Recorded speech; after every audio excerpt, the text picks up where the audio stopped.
Salut la team asymétrique, bienvenue sur le guide utilisateur du TradeLog version 1.0. Je suis très content de vous retrouver aujourd'hui pour cette vidéo et n'oubliez pas, comme d'habitude, de regarder le lien en description pour avoir accès à notre Discord gratuit dans lequel on échange ensemble sur la finance en général et qui vous permet aussi d'avoir du support pour tous les produits de chez Asymétrique. Et on va tout de suite regarder comment utiliser le TradeLog. Donc cet outil, c'est vraiment un outil qui a été pensé pour pouvoir vous donner le maximum d'informations sur votre trading et vous permettre de vous améliorer au fur et à mesure de l'utilisation de vos stratégies. Donc tout simplement, il y a trois onglets. L'onglet paramètres, dans lequel on va régler les paramètres généraux de cet outil. Ensuite, l'onglet TradeLog, dans lequel on va venir loguer toutes les données importantes sur chacun de nos trades pour pouvoir justement analyser ces trades.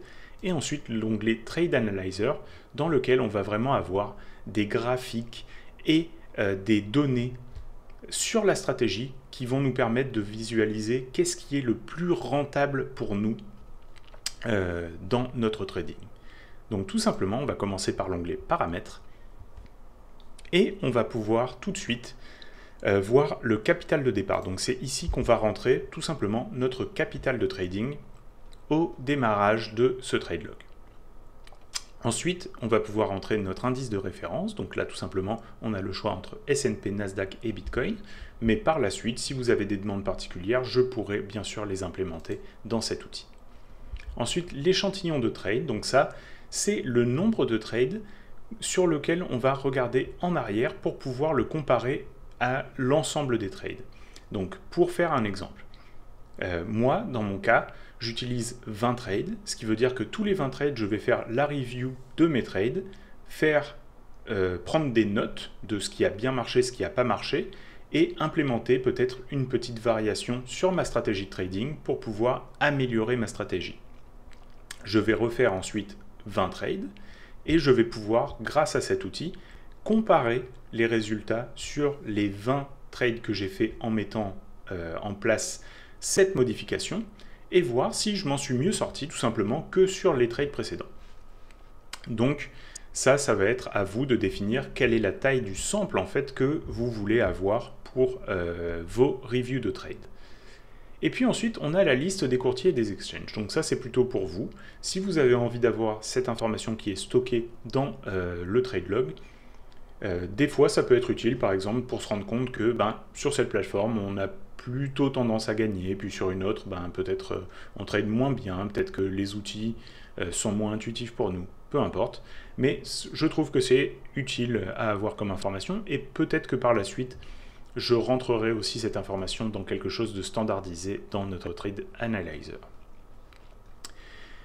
Ensuite, nous avons les stratégies utilisées. Donc on peut lister jusqu'à 10 stratégies ici différentes et on va pouvoir du coup les comparer entre elles pour voir lesquelles sont les plus propices à nous donner de la performance, mais aussi ça peut être très utile pour définir quelles sont les stratégies qui sont les plus utiles dans certaines conditions de marché. Donc par exemple, si en bear market, certaines stratégies sont beaucoup plus efficaces et qu'en bull market, certaines autres stratégies sont beaucoup plus efficaces, on va pouvoir tout simplement définir quand est-ce qu'on est en bull ou en bear market et tout simplement utiliser les stratégies les plus adaptées à la condition de marché actuelle. Ensuite, nous avons les unités de temps tradées, donc c'est là où vous allez pouvoir rentrer vos différentes unités de temps et ça va vous permettre de comparer une même stratégie à travers différentes unités de temps et de voir peut-être s'il y a des unités de temps qu'il faut absolument éviter pour cette stratégie et d'autres au contraire qui sont très très pertinentes pour cette stratégie. Une fois qu'on a rentré tous nos paramètres, on va pouvoir tout simplement aller sur la partie TradeLog. Quand vous arrivez sur cette partie, j'ai déjà rentré des données tout simplement pour que vous puissiez avoir des visuels ici sur notre Trade Analyzer. Mais bien sûr, vous allez vouloir enlever ces données et rentrer vos propres données. Donc tout simplement, vous allez pouvoir cliquer sur la première ligne ici, descendre jusqu'à la dernière ligne qui avait été entrée, faire Shift et un left click, un clic gauche sur cette ligne. Et vous allez pouvoir, en faisant un clic droit, aller faire Delete Selected Rows. Ça va vous donner une petite pop-up qui va tout simplement vous indiquer que vous êtes en train potentiellement d'endommager l'outil en faisant cette manipulation. Comme là, vous savez exactement ce que vous êtes en train de faire, vous pouvez tout simplement cliquer sur OK, ça va enlever les données. Une fois que vous avez fait ça, vous allez pouvoir entrer vos propres données, vous allez avoir les statistiques sur vos setups et bien sûr sur vos résultats. Donc, pour rentrer les données de nos trades, tout simplement, on va commencer par le statut. Donc le statut, par défaut, il est sur Active. Quand vous avez gagné, vous pouvez le passer sur Win. Quand vous avez perdu, vous pouvez le passer sur Loss. Ça va vous permettre de tout simplement comptabiliser. Laissez-le bien sur Actif tant que vous n'avez pas ni gagné ni perdu le trade, parce qu'une fois qu'on le passe sur Win ou sur Loss, ça va se mettre à le comptabiliser dans les résultats du Trade Analyzer. Ensuite, nous avons la qualité d'exécution.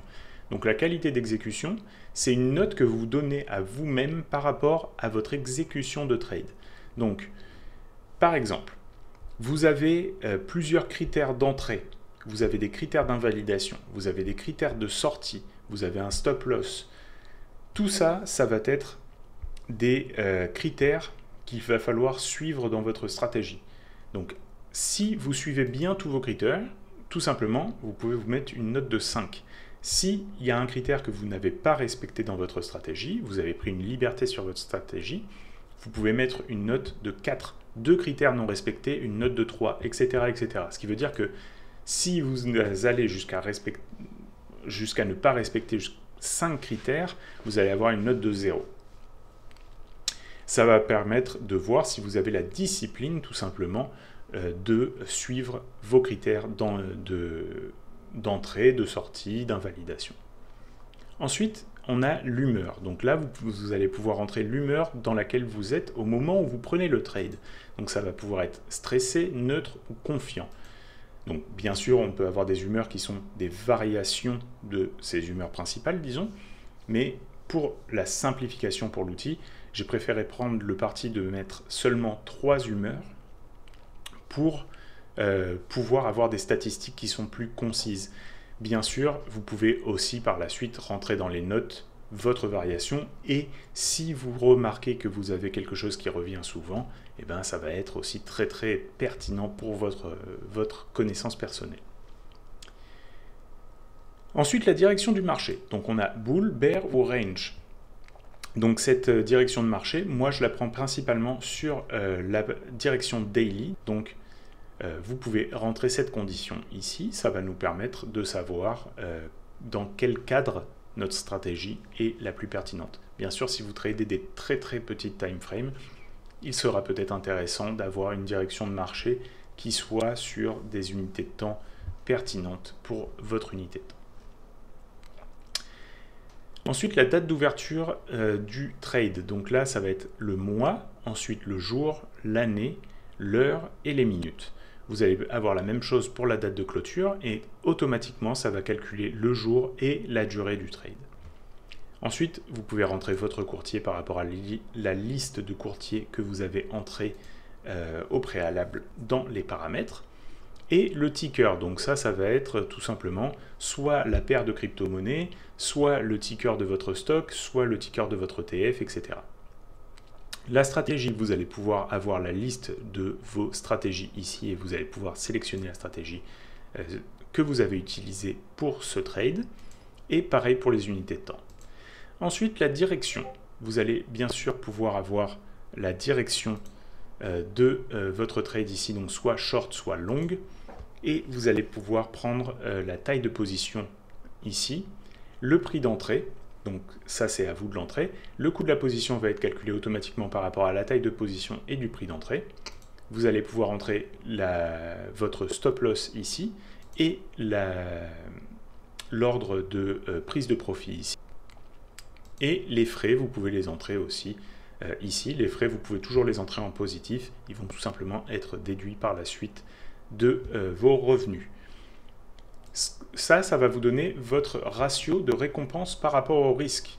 Donc sur ce trade en particulier, vous avez une espérance de 2.02 de récompense par rapport à une unité de risque. Et puis ici, vous allez entrer votre PNL final. Donc ça, vous l'entrez en négatif si c'est une perte, et vous l'entrez en positif si c'est un gain. Ensuite, on a les notes. Donc les notes, c'est vraiment, je vous conseille de mettre le maximum là-dedans, parce que on veut savoir, par exemple, tous les critères qui nous ont poussé à entrer dans ce trade, la condition de marché, pourquoi cet actif était plus attirant qu'un autre, quelle était la dynamique derrière. Donc vous allez pouvoir entrer toutes les notes intéressantes par rapport à ce trade, et ça va vous permettre, quand vous venez faire votre review, d'avoir le contexte dans lequel a été pris le trade et d'avoir les conditions qui vous ont poussé à prendre ce trade. Ensuite, on a les captures d'écran d'entrée et de sortie. Donc ça, tout simplement, moi je mets le lien vers le graphique au moment où je suis entré et au moment où je suis sorti de la position. Et puis, une fois que vous avez fait ça pour un certain nombre de trades, moi je vous conseille de commencer à le faire par rapport à la taille de votre sample. Donc si, par exemple, votre taille de sample c'est 20, vous allez faire 20 trades. Ça va être les premières statistiques que vous allez considérer pour votre stratégie. Donc vous allez pouvoir voir comment cette stratégie s'est comportée après 20 trades. Et vous allez pouvoir revenir dessus et essayer d'améliorer quelques petites choses et refaire 20 autres trades, etc., etc. Donc, quand on passe au Trade Analyzer, ici, on peut voir la performance globale de la stratégie. Donc, on peut voir le capital de départ, le capital actuel, les profits nets, les profits avant frais en pourcentage, les profits après les frais en pourcentage, l'impact des frais sur la performance et le total cumulé en fait des frais en dollars. Et ensuite, on passe à l'analyse de l'humeur. Donc là, par exemple, on peut voir que je suis confiant 47,5% du temps quand je trade, je suis neutre 35% du temps et je suis stressé 17,5% du temps. Mais quand je suis confiant, je gagne 47% du temps, quand je suis neutre, je gagne 35% du temps et quand je suis stressé, je gagne 57% du temps. Donc ça nous donne déjà un très bon point de vue sur là où je suis le meilleur. Donc, toute stratégie confondue, on peut voir que quand je suis stressé, j'ai des meilleures réussites sur mes trades. Quand je suis confiant, c'est à peu près 1 sur 2. Et quand je suis neutre, j'ai des bien moins bonnes performances. Donc déjà, je peux me dire, si je suis neutre sur un trade, je vais pouvoir tout de suite l'enlever, ne pas le prendre. Et comme ça, je vais éviter tout simplement 2 trades sur 3 perdants. Ensuite, le taux de réussite global. Donc en tout 45%, sur les longues 39%, sur les shorts 52%. Et ensuite, on peut le voir sur le dernier sample de trade. Donc là, sur les derniers 20 trades, par exemple, 55% de réussite, 41% en longue, 75% en short. Donc on peut voir que je me suis amélioré globalement. J'ai un petit peu amélioré les longues et j'ai très nettement amélioré mes shorts. La durée moyenne des trades est de 3h28, la qualité d'exécution de 4,08 sur 5 et la taille de position moyenne de 53 000 $. Donc là, on peut voir déjà les statistiques se dessiner tranquillement. Ensuite, on a la courbe de PNL, toute stratégie confondue. Donc là, on peut voir comment évolue le capital à travers le temps. La réussite par rapport à la direction du trade sur la direction du marché. Donc, quand c'est bull et que je prends un long, je gagne 25% du temps. Quand c'est bear et que je prends un long, je gagne 42% du temps. Et quand c'est un range et que je prends un long, je gagne 50% du temps.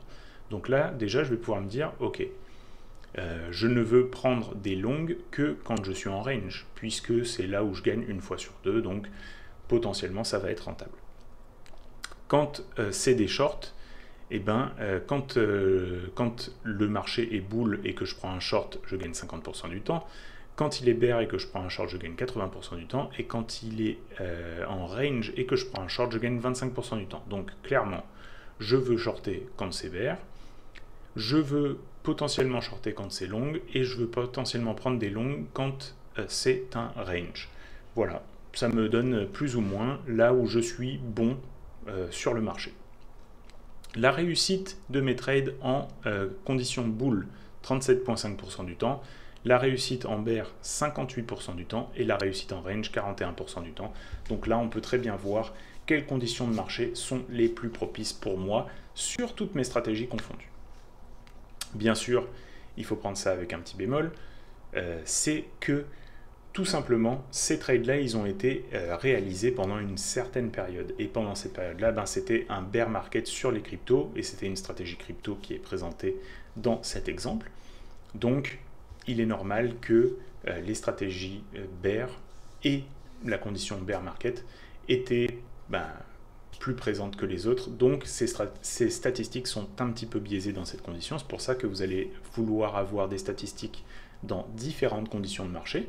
Vous pouvez bien sûr backtester aussi votre stratégie sur certaines conditions de marché spécifiques pour avoir déjà un petit peu de data, le passer dans le Trade Analyzer et vous dire, ok, dans cette condition de marché, cette stratégie, elle se comporte plutôt de cette façon.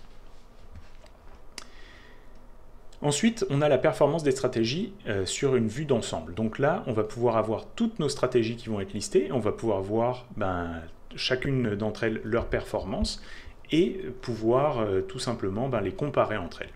Donc on a notre indice de référence ici, qui est le S&P dans ce cas-ci. On voit sa performance sur la dernière journée, sur la dernière semaine, sur le dernier mois, sur tout simplement depuis le début de l'année, depuis 1 an et depuis 3 ans. Et puis on peut voir notre setup. Donc lui, on a 40 trades de logués dessus, on a 45% de réussite, une PNL de 1245 $ qui est donc de 12,45%, un volume transigé de 2 148 000 $, et des performances. Donc là, on n'a pas tradé cette stratégie depuis plusieurs mois. Donc tout simplement, ici c'est de 0, mais depuis le début de l'année, 16,18%, sur 1 an, 23%, et sur 3 ans, 23%. On peut voir ensuite les statistiques de la stratégie. Donc, la moyenne de gain par trade, c'est 477 $. La moyenne de perte par trade, c'est moins 283 $. Le reward sur le risque moyen, c'est de 1,68 et l'espérance de gain de 0,21. Donc ça, qu'est-ce que ça veut dire? Ça veut dire que en moyenne, je gagne 1,68 fois plus que ce que je perds. Mon espérance de gain est de 21%, basiquement.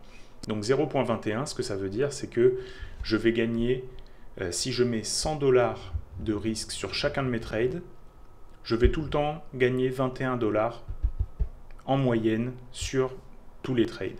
Ce qui veut dire que je vais avoir des trades gagnant-perdant, gagnant-perdant, gagnant-perdant. Quand je mets tout ça bout à bout, ça fait 21 $ de gain par trade si je risque 100 $. Ensuite, on peut voir les statistiques sur les 20 derniers trades. Donc là, taux de réussite 55%, c'est en vert parce que c'est meilleur que le taux de réussite global.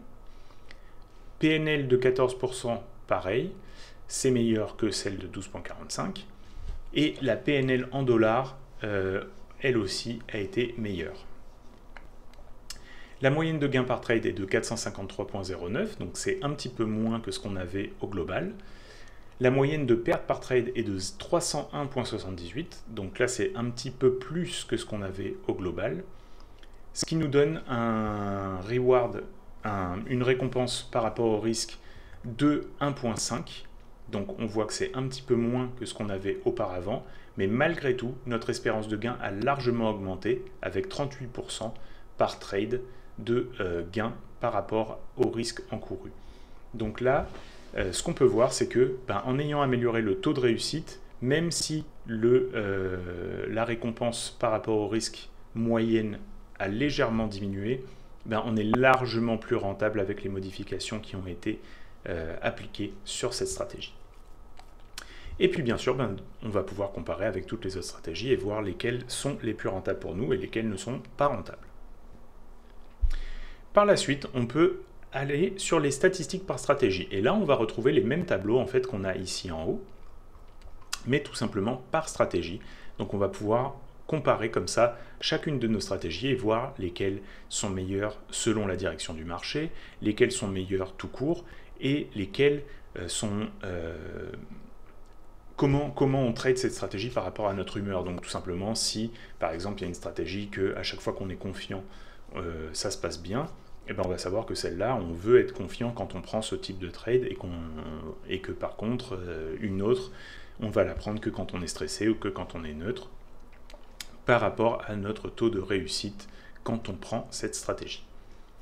On va pouvoir voir la durée moyenne du trade par stratégie, la taille de position moyenne par stratégie et la qualité d'exécution aussi par stratégie.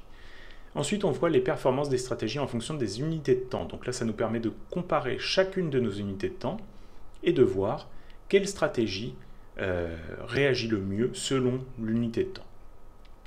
Et aussi de voir s'il y a des unités de temps qui nous réussissent mieux que d'autres. Donc par exemple, si certaines unités de temps, toutes stratégies confondues, nous donnent que des pertes, on va savoir qu'on ne veut plus trader cette unité de temps-là et qu'on va se concentrer sur les autres qui sont rentables pour nous. Donc là, par exemple, sur le 15 minutes, on voit que j'ai pris 40 trades avec un taux de réussite de 45% et une PNL de 2352 $, soit 23,52%. Donc ça, c'est la PNL brute, sans enlever les frais. Et puis, ensuite, nous avons la performance des stratégies en fonction des unités de temps et de la direction du trade. Donc ça, tout simplement, ça va nous indiquer si une stratégie est meilleure quand on prend des longues ou des shorts. Donc là, on va pouvoir voir, par exemple, sur le 15 minutes, on a pris 23 trades en longue avec une réussite de 39,13% et 17 trades en short avec une réussite de 52,94%. La PNL sur les longues est de moins 133 $, donc c'est tout simplement négatif, alors que la PNL en short est de 2485 $, ce qui est positif.